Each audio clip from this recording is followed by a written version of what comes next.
un beau travail collectif avec à la fois toutes les parties prenantes, que ce soit les services de l'État, que ce soit tous les membres du conseil d'administration,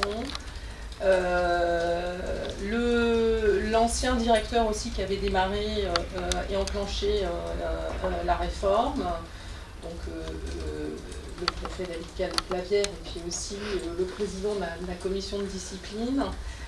Tous les acteurs et aussi évidemment les personnels d'établissement, parce que honnêtement on a vraiment tout le monde a travaillé de façon très collective avec vraiment aussi de la bienveillance de la tutelle, et ça j'insiste parce que la tutelle nous a donné les moyens de pouvoir mettre en œuvre cette réforme.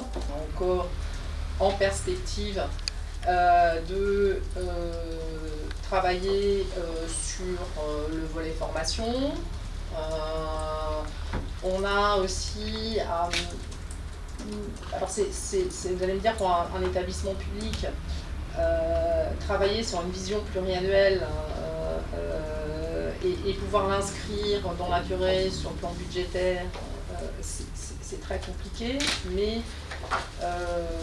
on va vers une dynamique justement par rapport à la robustesse de cette réforme et par rapport à tout le chemin qui a été accompli, vers justement, on est capable maintenant d'arriver à se projeter dans la durée et de demander des moyens adaptés pour mettre en œuvre toute cette stratégie et cette anticipation, notamment, vous le savez, on a un enjeu qui est la refonte de notre système d'information et aussi j'appelle ça un virage digital, mais une meilleure digitalisation, un soutien justement pour faire en sorte que l'établissement arrive à avoir des moyens adaptés à ses ambitions. Un premier point, dans un contexte d'activité en hausse, ça c'est quand même très important, et j'allais dire malgré cette activité en hausse, parce que c'est évidemment une charge pour l'établissement, les performances sont au rendez-vous, elles ont même été améliorées, vous le verrez, surtout en matière de qualité de service, parce que j'y insiste beaucoup, notre établissement est attendu en matière de qualité de service vis-à-vis de ses partenaires, et j'allais dire de ses clients que sont les agents de sécurité privée, les futurs agents de sécurité privée et les chefs d'entreprise. Le deuxième point, c'est, vous l'avez dans le rapport, évidemment l'activité 2023 de l'établissement est fortement imprégnée de la préparation des Jeux Olympiques, mais dans son rôle, qui est, comme vous le savez, le rôle du CNAPS consiste à, en quelque sorte, mettre sur le marché des agents dont on a vérifié l'aptitude et que leur comportement ne pose pas de problème. Ce n'est pas la principale responsabilité, celle du CNAPS, que d'avoir les agents de sécurité privée au rendez-vous des JO, c'est la responsabilité principale de l'organisateur, c'est-à-dire Paris 2024. Et nous avons notre rôle, qui, je viens de le résumer, est celui de s'assurer que tout se passe bien en matière de formation et d'aptitude des agents de sécurité privée que nous mettons à disposition en quelque sorte. Et puis le troisième point, je crois que ça c'est très important, dans le cadre des orientations du conseil d'administration, le CNAPS est en train de mener un certain nombre d'orientations qui vont être très structurantes pour les années à venir. Je dirais même qu'elles modifient ou qu'elles font évoluer un peu l'ADN de l'établissement, qui continue évidemment à être une autorité de régulation, mais qui, je pense, prend aussi un certain nombre de parts, entre guillemets, dans le conseil à la profession, en particulier, qui était très largement attendu par les chefs d'entreprise. Alors, le premier point, quelques éléments chiffrés que vous avez dans le rapport, mais je voudrais y insister. Je vous l'ai dit, cette année 2023 s'inscrit dans un contexte de forte hausse de l'activité, ce qui est plutôt bon signe. Ça veut dire que vous avez des gens qui veulent rejoindre cette activité, et évidemment, dans la perspective des JO, c'est évidemment intéressant. Je commenterai juste quelques chiffres. La deuxième ligne est décisions prononcées, c'est-à-dire les décisions que je prends, moi, ou les délégués territoriaux par délégation. Vous le voyez, en 2023, il y a une forte augmentation par rapport à 2022, une augmentation d'à peu près 20% des décisions prises, qui se traduisent par des accords et des refus. Si vous regardez les deux dernières lignes, qui sont véritablement les titres délivrés, les cartes professionnelles qui permettent à des agents d'exercer, et puis des autorisations préalables d'entrée en formation, qui permettent de se former avant d'être agent. Vous le voyez, ce sont des augmentations pour les autorisations préalables de plus de 38%, et pour les cartes professionnelles de plus 29%.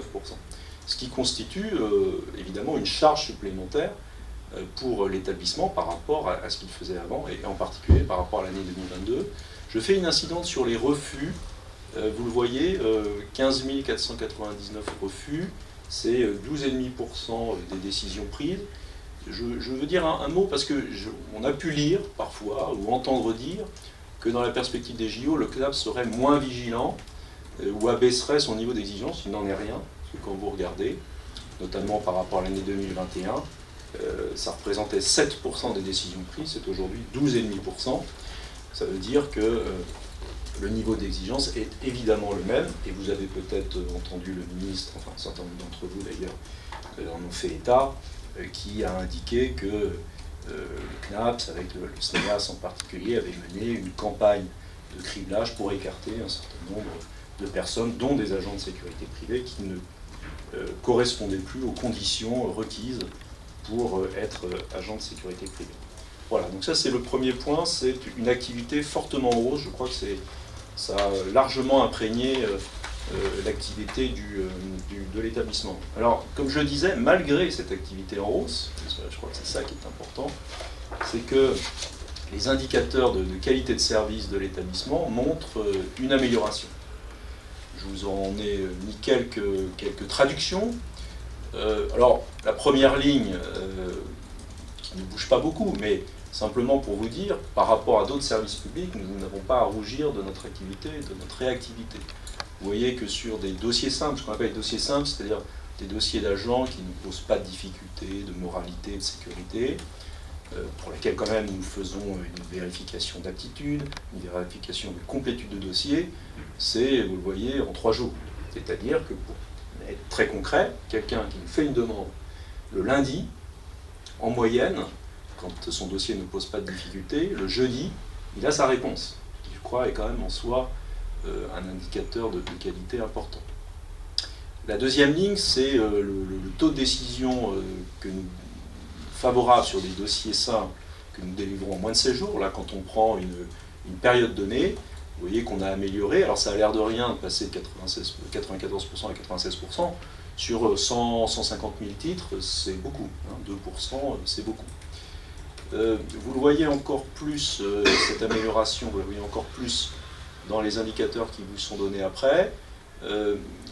Quand il y a des mentions dans les fichiers qui demandent donc un certain nombre de vérifications supplémentaires, mais qui ne dépendent que du CNAPS, vous voyez, on a entre 2022 et 2023 divisé par 2, en gros, les délais dans lesquels nous répondons.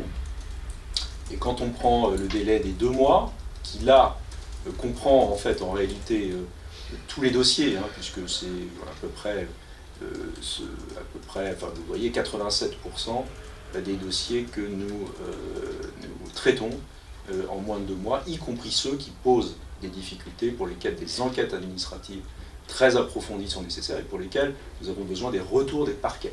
Ce qui explique que pour ces dossiers-là, nous sommes dans un délai qui est plus important. Et puis le dernier point, je viens de vous le dire, je crois que ça c'est très important parce que ça a correspondu vraiment à une action qu'on a souhaité mener, c'est vraiment lutter contre cette incomplétude des dossiers. C'est quand même un élément très important parce que sur 150 000 dossiers, on en a 40% qui arrivent incomplets, ce qui pose des problèmes de charge pour nous, évidemment, parce que ça veut dire qu'il faut relancer les personnes. Ça veut dire que ça correspond d'une certaine manière aussi à une forme de taux d'évaporation dès le début, puisque si vous n'avez pas de dossier complet, vous ne pouvez pas instruire valablement, et on sait très bien qu'un certain nombre d'agents, du coup, j'allais dire, ne persévèrent pas et en réalité laissent tomber. Bien ça, je vais donner pour instruction à mes services véritablement de travailler là-dessus, et de mettre en place des petites cellules de qualité de service dans chacune des grosses délégations pour relancer les personnes, pour leur relancer les mails, pour même les appeler au téléphone, ce qui est quand même assez rare dans les services publics. Et vous le voyez, bon, on a des résultats, c'est-à-dire qu'on passe en gros de 40% à moins de 10% d'incomplétude. C'est autant d'agents de plus qui au final sont formés et ensuite arrivent sur le marché. L'objectif étant à chaque fois d'essayer de minorer ce taux d'évaporation qui est assez incompressible, mais pour lesquels nous avons une action à mener.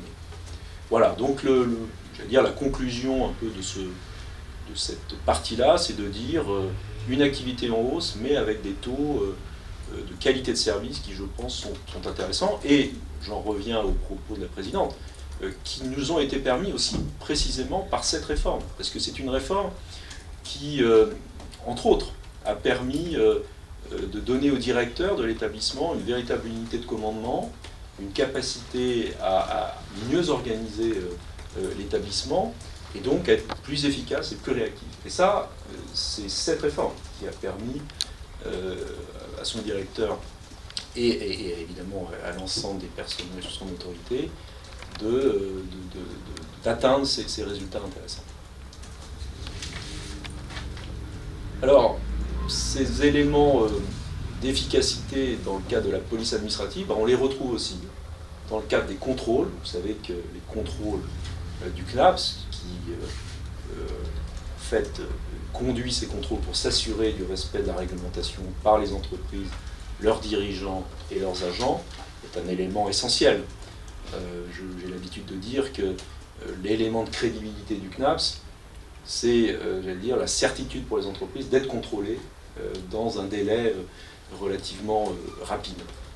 Et bien, vous le voyez, vous avez ces chiffres en haut. Nous avons réalisé au cours de l'année 2023 1936 contrôles. C'est beaucoup plus que ceux qui avaient été réalisés en 2022 ou en 2020, un petit peu plus que ce qui avait été réalisé en 2021. Donc il y a eu un véritable effort qui a été fait, et qui, je crois, correspond là aussi à la professionnalisation des contrôles, aux moyens supplémentaires que lui a donné cette réforme, et en particulier l'assermentation des contrôleurs qui leur permet d'avoir d'abord d'être plus probants dans leur contrôle, d'avoir une force plus probante dans les manquements qu'ils relèvent, et puis surtout, je pense aussi d'avoir une relation plus étroite avec les parquets, puisque l'assermentation des contrôleurs en fait véritablement des auxiliaires de justice. Nous avons été largement au-dessus des cibles que nous nous étions données, et avec un fil rouge, ceux qui nous suivaient, vous le savez, notamment le fil rouge dans la perspective des JO, de contrôler tout ce qui est événements sportifs, récréatifs, culturels, pour lesquels, mais je pense que Michel Delpech vous en dira un mot, pour lesquels nous avons un certain nombre de constats, à la fois de qualité, mais en même temps de fragilité sur un certain nombre d'éléments, en particulier sur la sous-traitance. Et puis sur un autre point, je crois aussi important, nous faisons, et là ça rejoint une autre problématique importante pour moi, c'est de contribuer au maintien de l'ordre public, à la lutte contre la délinquance, dont les préfets sont les autorités en matière de lutte contre cette délinquance. Par exemple, dans les établissements de nuit, on sait que ce sont traditionnellement des établissements, alors pas forcément au sein de ces établissements, mais autour des sites où il peut y avoir un certain nombre de problèmes. Et donc, la vérification de la bonne solidité des dispositifs de sécurité de ces établissements est évidemment très, très important. C'est la raison pour laquelle nous avons ciblé cette catégorie-là, et c'était le conseil d'administration d'ailleurs qui avait validé ces orientations au début de l'année 2023. Le deuxième point, je vous l'ai dit, je ne le traiterai que sur le plan de l'impact que les Jeux Olympiques ont sur l'établissement. Il y a deux points que je voudrais signaler. D'abord, vous le savez, le ministre de l'Intérieur a créé une nouvelle carte qui a été spécifiquement dédiée aux Jeux Olympiques et qui permet d'attirer un public dont on a considéré qu'il peut être intéressé par les JO. C'est la carte grands événements qui, à la différence des cartes de droit commun, nécessite une formation un peu raccourcie, dont on voit qu'elle a du succès. Je vous donne simplement vous l'avez dans votre documentation, mais nous en sommes à 14 000 demandes d'entrée en formation. Je rappelle que pour l'Euro 2016, un même dispositif avait été mis en place, il n'y avait eu que quelques centaines de cartes. Donc là, nous avons un succès. Alors, il faut que ça se traduise évidemment par des cartes professionnelles et par des agents qui seront ensuite recrutés par les entreprises. On voit bien que ça va se situer là dans les derniers mois, c'est-à-dire en mai, juin, juillet. Je pense que nous aurons notamment de nombreux étudiants qui viendront rejoindre les rangs de la sécurité privée. Mais c'est un gros travail pour nous, puisque, je vous donne simplement cet indicateur, nous sommes passés en matière de cartes grands événements début 2023 à 50 à 100 dossiers par semaine, à plus de 800 dossiers par semaine en ce moment. Je rappelle que nous n'avons eu pour les JO qu'une augmentation de 10 ETP, pour une augmentation qui, vous le voyez, quadruple, notamment pour la DT, la délégation territoriale de Bordeaux, qui a été spécialisée sur le traitement de ces demandes de cartes. Et puis le deuxième point important, je crois, c'est que les JO nous ont fait évoluer aussi dans notre ADN. Les JO nous ont conduit à un travail très partenarial avec France Travail, avec le préfet de la région Île-de-France, et donc nous a sorti un peu d'une certaine manière de notre pur travail, j'allais dire, juridique. Je crois que ça c'est très important, et ça correspondait en plus, je crois, à une véritable volonté du conseil d'administration et du directeur que je suis de pouvoir faire évoluer l'établissement vers un travail plus partenarial. Et il a permis aussi un certain nombre d'innovations, et je crois que c'est ça qui est important de retenir. Nous avons par exemple, sur le plan purement procédural, décidé de délivrer très vite, très rapidement, de manière presque automatique, les cartes dès lors que nous avions fait les enquêtes administratives nécessaires au moment de l'entrée en formation. Et ça, c'est une innovation par rapport à ce que nous faisions d'habitude. Ou alors, deuxième innovation, nous avons donc spécialisé, comme je vous l'ai dit, une délégation là-dessus, sur ce traitement de cartes, avec un guichet unique, qui je crois est très utile pour les établissements et les entreprises qui recrutent des agents formés par ce biais. Et puis le dernier point que je voudrais signaler, mais je vous en ai déjà parlé, c'est que l'année 2023 a été aussi, toujours sous les orientations données par le conseil d'administration, une année où nous faisons évoluer, j'ai parlé d'évolution de l'ADN de l'établissement, vers des orientations très structurantes pour les années à venir. Le premier point, c'est l'accompagnement des usagers. Je vous en ai parlé, je vous ai parlé de la mise en place de ces cellules qualité que nous avons mises en place dans les délégations territoriales pour justement accompagner les usagers, leur faciliter le travail, la complétude des dossiers. Ça, c'est un premier point. Et puis l'ouverture aux partenaires, j'en ai dit là aussi un mot. Je crois qu'il est très important pour le CNAPS de travailler très étroitement avec les préfets, qui sont les responsables du maintien de l'ordre public et donc de la sécurité en général, et évidemment sur un certain nombre de grands événements sur lesquels la sécurité privée, vous le savez bien, a un rôle aujourd'hui fondamental et en réalité croissant et grandissant, puisque les forces de sécurité intérieure ne peuvent pas tout faire. Et puis avec les procureurs, ça c'est très important parce que nous avons une partie certes de sanctions disciplinaires, c'est-à-dire administratives, mais nous faisons aussi des articles 40 parce qu'un certain nombre d'infractions sont aussi des délits. Et le suivi par les procureurs de nos articles 40 sont très importants. C'est une arme supplémentaire que nous avons pour frapper les personnes et les entreprises, évidemment, qui ne respectent pas la réglementation, et nous en avons malheureusement qui ne respectent pas du tout la réglementation. Deuxième point, la professionnalisation des contrôles. J'en ai parlé, la présidente a parlé de la sermentation des contrôleurs. J'y ajouterai tout le travail que nous sommes en train de faire dans le cadre de la commission d'expertise sur les référentiels de contrôle. J'en ai parlé déjà plusieurs fois, ça c'est très important, ça consiste à travailler véritablement avec les professionnels à qu'est-ce que nous voulons contrôler, qu'est-ce qui est important de contrôler pour moraliser le secteur et pour faire monter en gamme le secteur et les agents.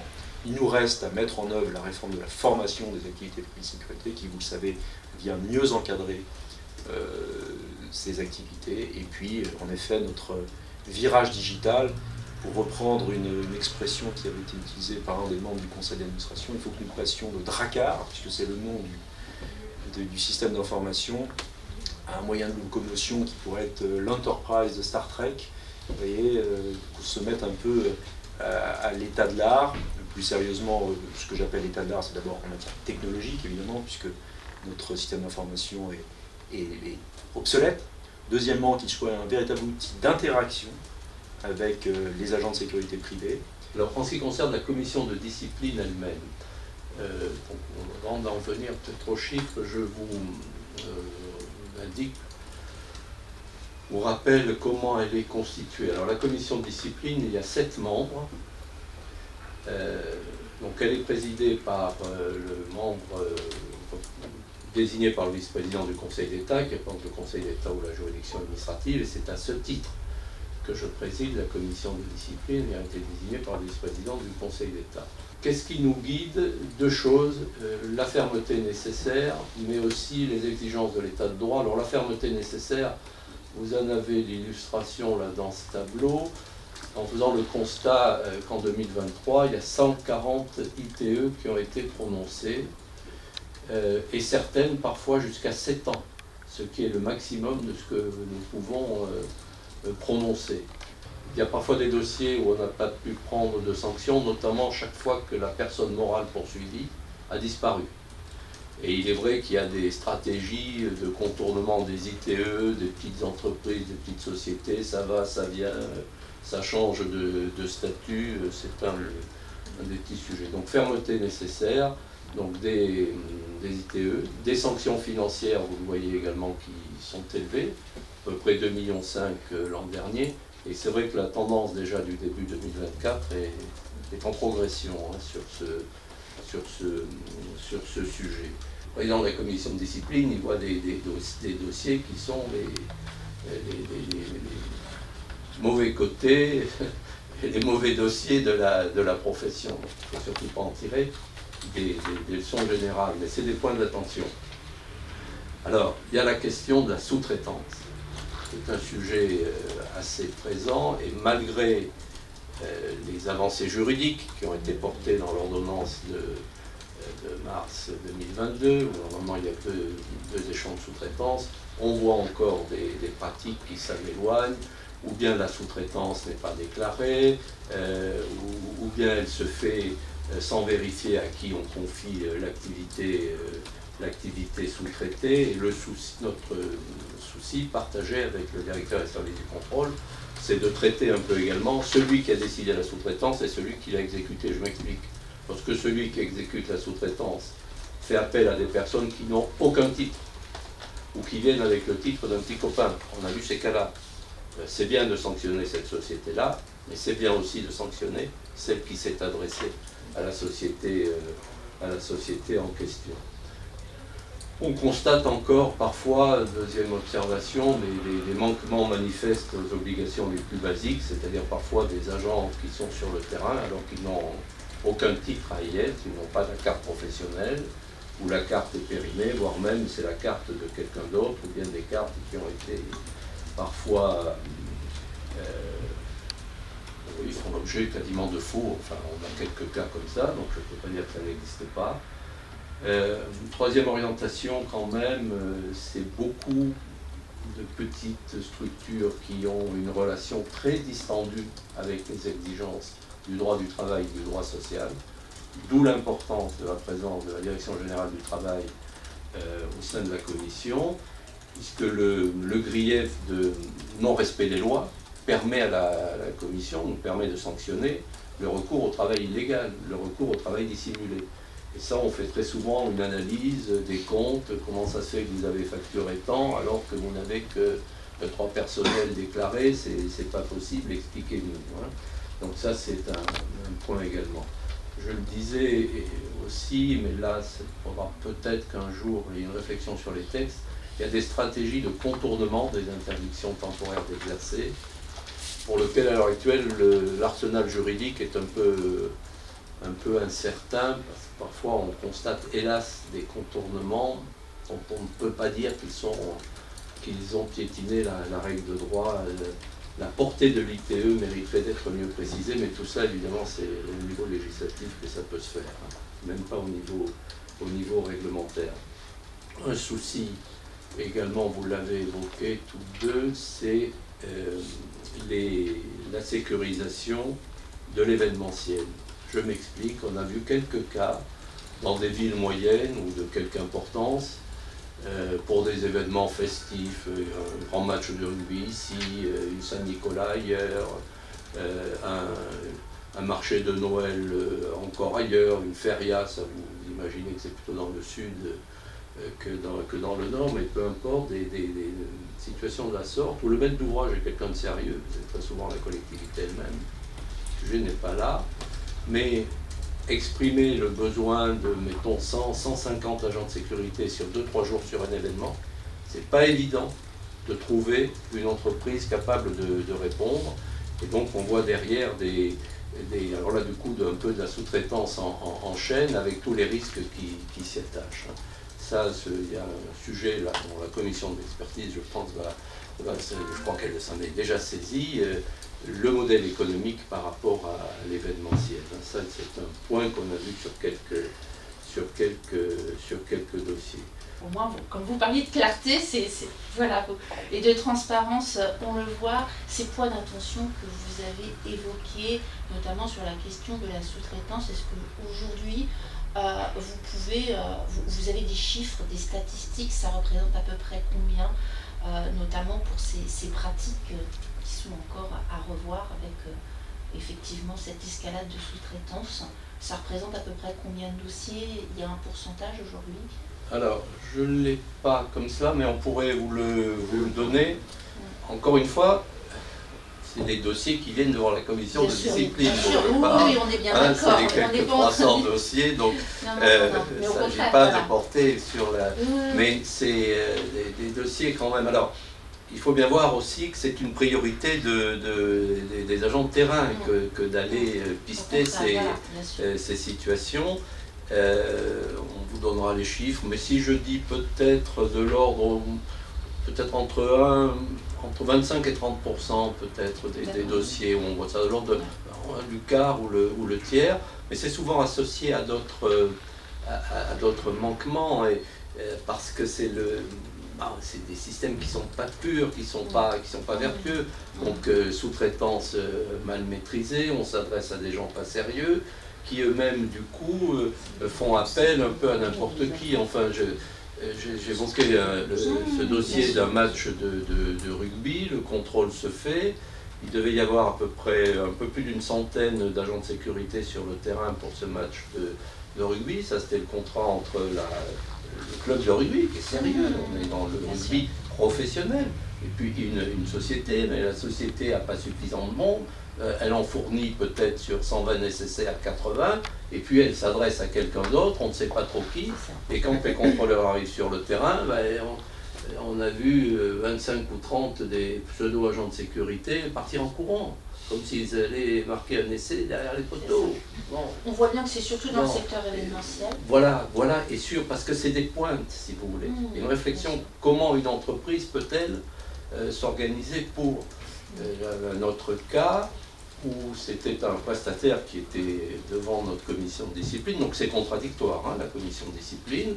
Donc parfois on a ici devant nous, ou en visio, la personne poursuivie, les avocats aussi qui sont spécialisés, donc qui sont très, très pointus sur les exigences juridiques. Et donc on interrogeait ce monsieur, comment il faisait, parce que quand on voyait ses effectifs permanents, ils étaient très réduits, peut-être une entreprise de 20-25 effectifs permanents, mais quand elle doit répondre à une demande de 150, comment on fait? Ah, mais, écoutez, moi j'ai dans mes mails 3500 adresses, et quand j'ai un besoin, je diffuse, voilà, j'ai besoin de vous, et les gens répondent et je les prends.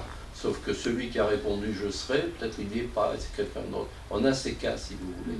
Et c'est là-dessus. Alors, je veux dire que la profession nous soutient en commission de discipline. Moi, j'ai jamais aucun problème avec la profession en commission de discipline. C'est leur intérêt. Mais bien sûr. Donc la commission nous soutient, la profession nous soutient, et c'est ces situations qu'il faut faire évoluer et pointer comme élément de faiblesse. Alors que le besoin sur le terrain de ces agents de sécurité est évidemment avéré, et si vous voulez mon point de vue, ne fera que croître et embellir. Hein. Moi, ce que je peux rajouter en complément, c'est que cela démontre aussi que la stratégie de contrôle et la force de frappe de la réforme démontre qu'effectivement, maintenant, on cible mieux. C'est pour ça aussi que le président Delpech le voit dans le cadre de sa commission de discipline. Et c'est vrai qu'effectivement, ça va nous aider à prendre les mesures opérationnelles, et notamment dans le cadre de la commission d'expertise. On a déjà ce sujet à l'ordre du jour pour essayer de voir quels peuvent être les leviers qui pourraient permettre effectivement d'améliorer le dispositif. Mais comme l'a dit le président Delpech, à travers la commission de discipline, vous voyez ce qui va mal. Mais d'un autre côté, c'est bien de voir ce qui va mal, parce que ça prouve que la stratégie de contrôle et de renforcement aussi de tout le dispositif jusqu'à l'assermentation des contrôleurs porte ses fruits. Voilà, c'est comme ça qu'il faut voir. Je crois que c'est un élément, je vais juste rajouter moi aussi un point, c'est un élément très important. Ma démarche, et je pense que ça se reflète dans ce qui vient d'être dit aussi, c'est de véritablement cibler les manquements les plus graves. C'est d'une certaine manière de passer d'une sorte de contrôle de conformité exhaustif, etc., à une vraie stratégie d'écarter les gens qui ne respectent pas les éléments les plus basiques, si vous voulez, de la réglementation. Parce que c'est ça qui compte. Et notre objectif ultime, c'est bien de faire monter à la fois en compétences et en moralisation, et c'est tout le sens de la création du CNAP, c'est de l'association des professionnels qui l'ont en effet souhaité, et donc on doit jouer ce rôle.